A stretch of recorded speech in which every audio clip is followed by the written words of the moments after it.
Welcome to episode 75.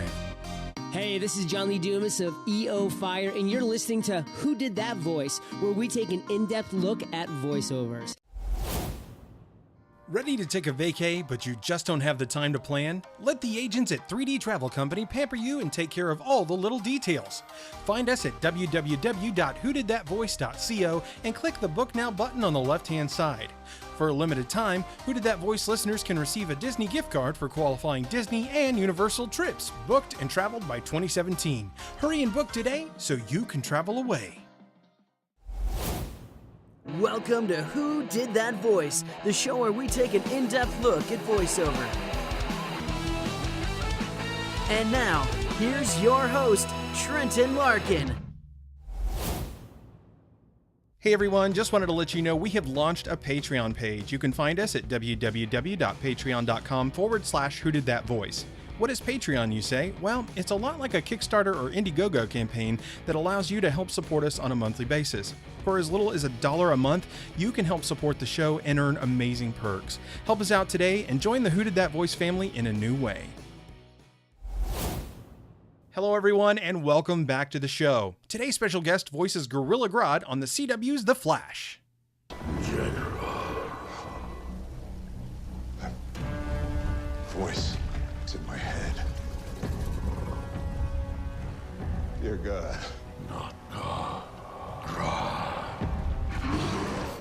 Another voice he is known for is Drax the Destroyer on Guardians of the Galaxy, the animated series.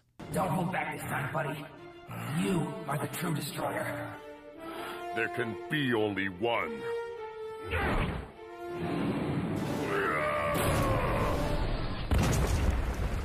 Now sit back, relax, and enjoy the show.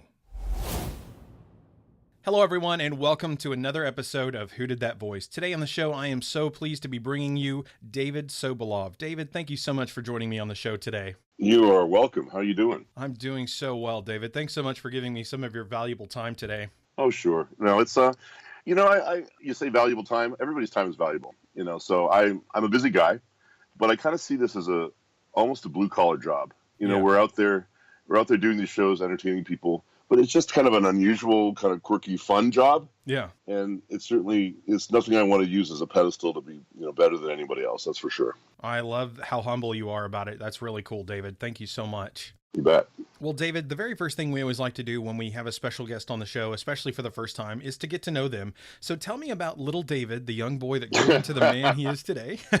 And how did you get into acting and more specifically voice acting? Little David was a musician. I used to be a French horn player. Wow, I love the French horn. I was in a marching band in high school and grew up in Windsor, Ontario, Canada. There was another podcast that talked about me being born and raised in South Detroit. You know that song? Yeah.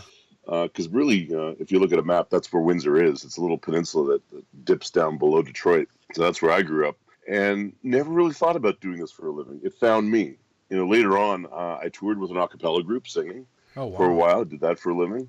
And then I started doing plays. I'd gone to the neighborhood playhouse, and I'm jumping around, but gone to the neighborhood playhouse, studied with Sanford Meisner's. That was great training. And started doing a lot of theater, and an agent in Vancouver, Canada, saw me when I was living there and said, you should do villains. So he kind of pulled me into it. And awesome. it started working out well pretty quickly. So it's really good when, in a sense, you're pushed in a direction that kind of reflects your talent, reflects what people would want to pay you for, perhaps. It's very hard to make a living in the arts at all. Yeah. So if you can find that thing that you do that you love, you're lucky. And I did. Well, speaking of villains, you got to play Gorilla Grodd on The Flash and also Justice League Action, the animated show. But what was that like getting brought to The Flash as Gorilla Grodd? Really, really a stroke of luck. Only 3 people auditioned for that role. Wow. They did not think it was going to be as big as it became. They just had a little teeny, like one line here, one line there, and then it just started to develop from there. Yeah, he seemed kind of minor, and they definitely blew his character up. I think some of the things we were doing, collaborating, was actually helping a lot. I tried to add a little sadness to him because I wondered, he doesn't know where he comes from. Yeah. In this particular canon on the TV show, it's a little bit different than other representations of Grodd. Yeah. Created in a laboratory, and he's becoming super smart, but there's no history, there's no past. He kind of came almost out of an experiment. And also, the event that happened that changed that created all the metahumans. So yeah, it's been an honor. It's been great response from the fans. I love being on the show. They're great people, and you'll see when you watch a show, any show at all, you can tell if people are actually enjoying doing it. You can see it on the screen. And the people that work on the Flash and all the CW shows, superhero shows, there's a lot of love infused into those shows, and you really can see it. And you see it in the office, you see it in the recording session. People just want it to be great, and it's always fun being on a show like that. Absolutely. Well, I know you doing voiceover for that part, Gorilla Grodd, but have you had a chance to meet some of the actors from Flash or some of the other CW shows? I met Danielle Panabaker a couple of times, and that's the only one that I've met. Okay. I know they know of me. I could go up to the set if I wanted to, but I record in Los Angeles, and they shoot in Vancouver. Okay.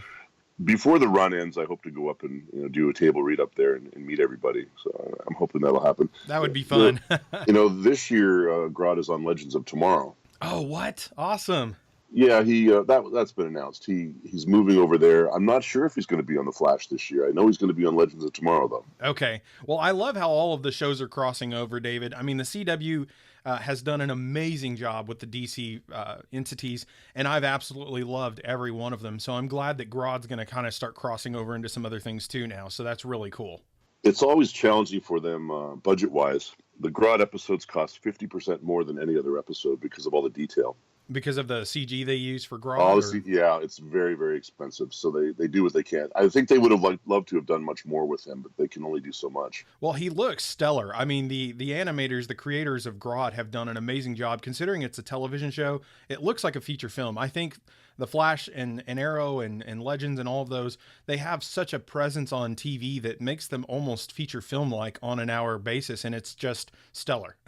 Well, we just got to the point with technology that they can start giving it that feature film look with the deadline that they have. Well, David, speaking of other DC entities that you've worked on Injustice 1 and 2, and I played 1. I haven't played 2 yet, but 1, you played Lobo, and 2, you've played Dr. Fate. So you played Lobo's kind of a bounty hunter guy that is kind of bad, but he sometimes is good depending on whatever's going on. But Dr. Fate is definitely a good guy.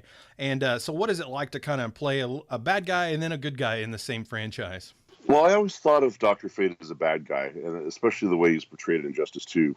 But, he's got this religious sort of zeal going on, which makes it very interesting to play. Yeah. Because I don't know if the expression is very family-friendly, but hell-bent. He's hell-bent. Yeah. On just letting people know that order is the thing. You have to act in a certain way. So that it kind of makes his character interesting emotionally. Because he's just a driven guy. And just does not want to hear anything that diverges from his way of seeing the world. And Lobo is just a badass. The main man. He's a throat ripper. I think of his throat as his voice a lot like the exhaust in his motorcycle. He loves to throw people in the back of that motorcycle and burn them. Yeah. That seems to be a signature move in that game. Yeah, it is. Well, are you a gamer yourself, David, or do you just voice for games? I love games. I'm supportive of the fandom. I have not really ever gotten into video games. I grew up at a time when all we had was Pong. It was just a couple of small little blippy games. And at the time, pinball was much more interesting. Yeah. So I was into that. So in my formative years of, when I would have really gotten to gaming was so new that it just didn't compel me. Yeah. I think if I grew up today, it would. I look forward to a situation where I'm trying to get into more on-camera work, that there's a younger actor who's got some time to kill and they can really teach me how to play games. That'd be awesome. Because I've not really had that opportunity. I think if you put a controller in front of me, I probably wouldn't even know how to operate it. Well, they are quite intricate now. I mean, they went from having, a directional keypad and A and B to, like 4 different buttons and 2 different joysticks and multiple buttons you can click on. So it gets pretty intense sometimes. I remember sitting with a friend in the late 90s playing a game. It was a famous game, but I can't remember what it was. A female star of the game, Croft. What was her first name? Laura Croft. Laura Croft. Yeah, the Tomb Raider games.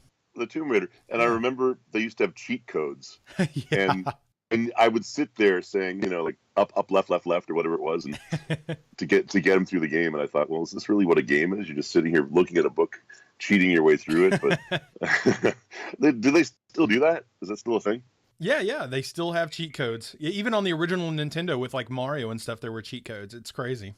I did a game once that shall remain unnamed where they called me in at the last minute because the game was so difficult, nobody could play it. Wow. People were getting stuck. Like they were getting stuck in the mud, literally. And so they brought me in as a voice of God to get people out of the mud. That's funny. Thought that was funny. I can never say what game it was, but it was pretty funny. That is really funny, David. Well, going back to animation, because voiceover is so diverse and you can do all kinds of things with voiceover. You got to play RoboCop on Alpha Commando back in 1998. What was it like to get to play Alex Murphy, the RoboCop? Well, it was a comedic version of RoboCop, and it was just hilarious. He had to be flat and sort of a little stoic, but it was funny. My favorite line from the whole show was a Christmas episode, and people are rummaging through bargains at a store and just not being nice to each other. And he says, "Calm yourselves. Christmas is a time of joy and giving." That's awesome. I always remember that. Do you know that I got a note from a fan the other day? It's airing on a CW station somewhere, so it sounds like the CW stations are syndicating it. So maybe early in the morning, it's probably like 6 o'clock in the morning. Oh, it's still being shown on TV. I couldn't believe it. David, that's awesome, man. It's great when they bring back some of the classics like that and allow people from a newer generation to see them, Now, when I go to fan conventions, and I've got one coming up in Indiana, Evansville, Indiana, TriCon, it's the weekend of the 8th and 9th, 10th of September. Whenever I have these with me, I don't always have them with me, but I have some RoboCop pictures that I signed, and any military, any police officer gets those for free. Oh, wow. That is epic. That is awesome, David. I'm glad that you do that for our servicemen and women, and that's really cool, man. They rarely ask for it. They rarely ask for it, but if they do, they have it. Absolutely. They can have it, so letting people know. Well, hey, David, tell us a little bit about Spider-Man Unlimited, where you played Lord Tyger. That was one of my favorite franchises for Spider-Man, and what was it like playing on that amazing show? Well, it was both fun and frustrating because that was the year of Pokemon Digimon. Yeah. On Fox. We aired 3 episodes and they said Pokemon and Digimon is here, bye, and they kicked us off the air. So we were hoping for a huge big run series. We only did 13 episodes. The rest eventually aired on the Hub, I think. There's a studio executive who's now at Netflix named Ted Biaselli, and he's always been a great supporter of mine. And I kind of think, as a personal favor, he took that show and aired it. Oh, okay. So few people would see it, but it was on DVD. That Lord Tyger character is the not quite evil enough villain because, I guess it's so many. Is it a spoiler when it's 20 years later? It can't be, can it? No. So he frees Spider-Man. He's supposed to be an evil guy, but he lets him go out of jail. Yeah. Toward the end of the series. So he was always the not quite evil enough villain for me. Yeah. Which I loved. That's something different. And another studio executive, you're always running into the same people in this business. I did a show called Kaijudo on the Hub. It was a Hasbro network that was around for about 4 years. It's gone now. But we did this show that I loved. That was Kaijudo. And one of the people that worked for the network had worked on Spider-Man Unlimited years ago. Oh, wow. And one day he shows up at work, and out of his closet is a full-on drawing of Lord Tyger, sort of like, they would have in the office to show the different characters in full color. Yeah. Never seen anything like that, and he gave that to me, and I have that on my wall right now. Oh, dude, that's epic. So that was wonderful, considering it's a show that really didn't get a ton of airing and certainly no merchandising. Yeah. Such a treat to be able to find that years later. Oh, absolutely. And it is sad that it didn't run longer. I really did love the rendition of him being kind of in the future Spider-Man and just kind of the different take they took on it, especially after the 94 series, how that one kind of spawned off. And I believe Reno Romano was Spider-Man in that one. Is that correct? Yes, he was. Yeah, and he's also known really well as the Batman from the Batman series. Mm-hmm. It's just, I really wished it had gotten more of a flair that people had grabbed onto, but I've always loved it. But I know reading online, a lot of times people weren't sure why it had even gotten canceled at that point. But now we know. Well, that's exactly why I told you the story. Yeah, I appreciate it. It was really just, another show that was so popular, they had to just make room. Yeah, yeah. And that happens at times, which is sad, Yeah. but it does happen. Well, at the end of the day, we have to remember it's a business and they want to sell product, and I get it. Yeah, totally. Well, another amazing franchise you got to work on, David, was Transformers Beast Wars back in '96, and you played a character called Depth Charge, and he was an Autobot, which in that series they were called Predacons and Maximals. So you were a Maximal in that series. And what was it like to get to play Depth Charge? Well, I will flash forward to today for just a moment because I went to Hawaii. Sure. He's a Manta Ray. And I got to swim with manta rays. They have this special deal in Kona, Hawaii, where you can sit there at night, and they have lights, and they come right up to your face. Oh, epic! And that sort of felt full circle because I played the role from a long time ago. But that was a great badass role. I love the badass heroes because he wasn't quite a hero, he wasn't quite a villain, and you didn't really kind of know where he stood. Yeah. He was just barely on the side of the good guys, but he had a goal. I mean, he had to get to Protoform X. So he didn't really care about the goals of the good guys. He was just there as they could help him get to the guy that he wanted to get. Yeah. And having a death scene in a cartoon, yeah, that was pretty epic. Campbell Lane, unfortunately, is no longer with us. It would have been just amazing if we had been able to get together at a fan convention and reenact that scene. Yeah, it would have been. Absolutely. Well, and speaking of Transformers, you've also been able to be on Transformers Prime as Shockwave, which I love Shockwave. So what was that like, getting to come back to the Transformers franchise and then play the villain? Well, very rare that you get two major characters in two major shows, even in your lifetime in Transformers. So, I don't know if that will ever come again. So it was a great opportunity. The show was so well done. The cast was amazingly talented. Standing there with Frank Welker, and Peter Cullen in the same room, a few feet away from me acting. Yeah. I'm getting a masterclass performance every day I go into work. And Steve Bloom right beside me. That scene we did with Starscream, kind of a famous epic scene where the only time when he really shows emotion and he gets mad because Starscream's annoying. It was just a great special experience that I'll never forget. And I also found with that particular character, to make him as cold as he was about taking away all the emotion, taking away all the opinion. And the director's challenge with me was to get me to feel nothing. And that made him scary because if you were in front of him and there was a sandwich on the other side of you, he'd just, kill you, walk right through you. He wouldn't care that he killed you. He wouldn't care that you were suffering. He didn't care. The goal was all that mattered. And that made him really dangerous. Yeah, absolutely. Well, we actually had Andy Pessoa on the show recently, Awesome. who was on there as well with you guys, and voicing Raph, of course. Well, Andy's a great guy. He's been doing really well with his career, so I'm happy for him. It's fun to be there at the beginning of someone's career and just be encouraging them and then watch them continue to do well. It's great. Yeah, no, he talked about how he loved growing up with you guys on that show and said, I was literally a kid when we started and was into his late teens, almost early 20s at the time of conclusion. So he said it was really epic for him to have gone through that with you guys. So you guys really made a huge impact on his life. Well, I still run into him once in a while, and it's always good to see him. Absolutely. Well, the last main character we're going to discuss today, David, is Drax the Destroyer. And you've got to play this guy on several different renditions: Ultimate Spider-Man, Hulk and the Agents of Smash, Avengers Assemble, and 2015's Guardians of the Galaxy, the animated show. What was it like getting to be able to come back so many different times playing Drax? And I know it's been on video games and several other things as well. You start to feel at home with the character when you play him that much, and you feel like he's an old friend, that you're revisiting every time you perform him. And we're working on season 3 now. That's been announced, so we're still going.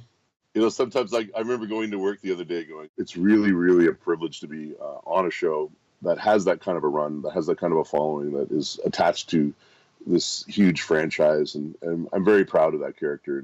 And I'm hoping people are enjoying it. I hear it at fan conventions that there's a lot of parents that watch it with their kids. Yeah. Well, they're epic. I mean, they're done for, I don't know what generation they're really trying to reach, but I feel like there's not really an age limit to the shows. They really seem to kind of reach young and old, old fan base and new fan base. So it's really unique to see how they've been creating these shows. It's also interesting to find out how people watch these shows, because that's changing. Yeah. It is on Disney XD. And we encourage people to watch it there, but there's so many different places you can see these shows now. And I know that the younger people are finding different ways to watch shows. So the industry is definitely adapting to that. Oh, yeah, absolutely.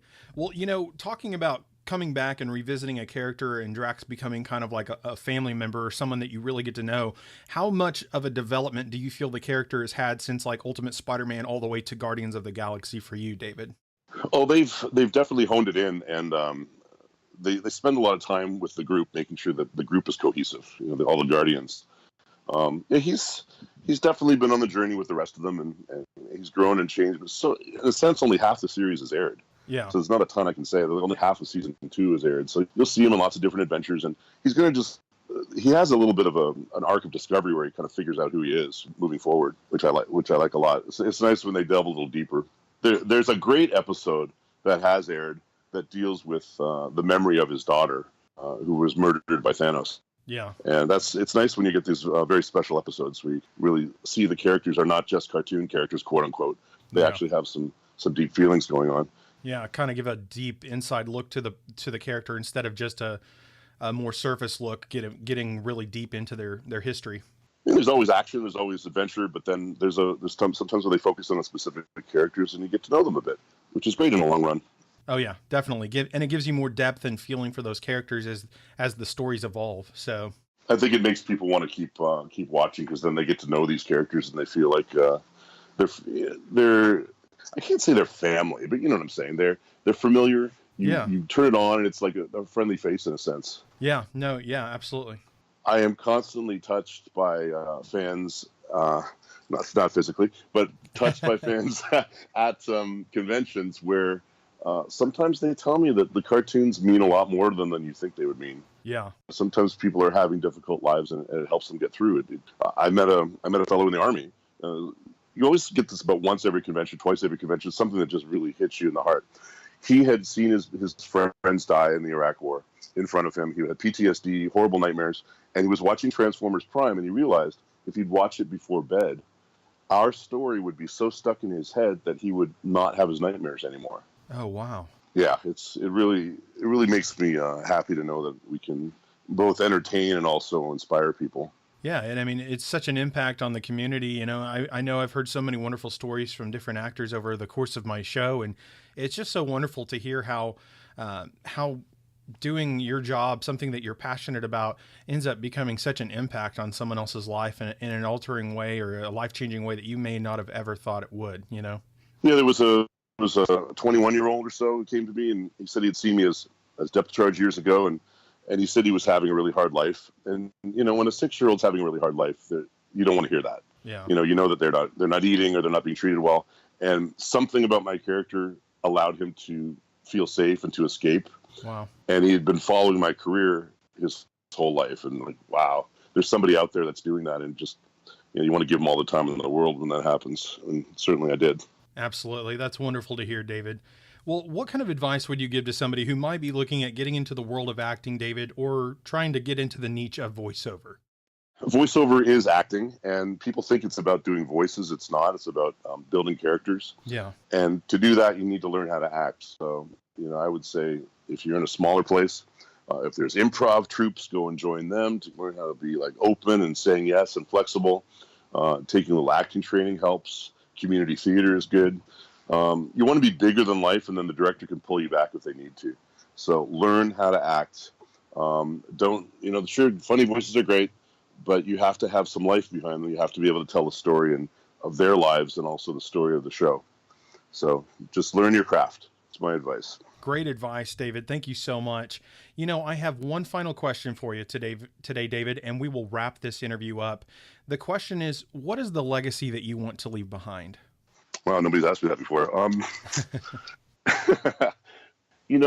If any of my characters inspired people to be kinder to each other, despite the fact a lot of them are big bad villains or whatever, if something in what we did, as in animation, made people want to be better people to each other, then that's a good legacy, I think. Well, David, thank you so much for diving into your legacy. I really appreciate you sharing all of these wonderful stories with us today. It's so great to get to kind of look into your life, see who you are a little bit deeper, and get to know some of these stories behind the scenes and just a little bit more about what it was like to work on them. So thank you so much for sharing all of that with us today. You're very welcome. Thanks for having me on the show. Well, David, you are very welcome. It has been an absolute honor and pleasure having you on the show today. Would you please just give us a special closeout as Gorilla Grodd from the CW's The Flash? Grodd hate banana, but he love who did that voice. Well, everyone, I sure hope you enjoyed today's episode with David Sobolov, the voice of Gorilla Grodd from the CW's The Flash. And if you did, please find me on Facebook, Twitter, or Instagram by searching Who Did That Voice. I would love to hear from you. You know, a question you might ask yourself is, where can I listen to Who Did That Voice? That's an excellent question. You can hear us on iTunes, Stitcher Radio, TuneIn Radio, YouTube, and our website at www.whodidthatvoice.co. Click the Episodes tab and listen away.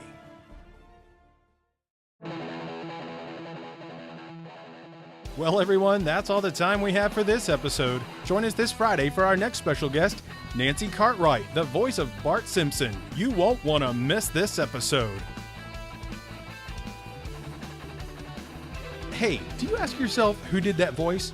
Well, if you do, go to our website, www.whodidthatvoice.co, and click on the Episodes tab. Choose an actor, pick their name, and see pictures from the different characters they voiced in their career. Thank you for joining us today. We'll see you next time for more discoveries on Who Did That Voice.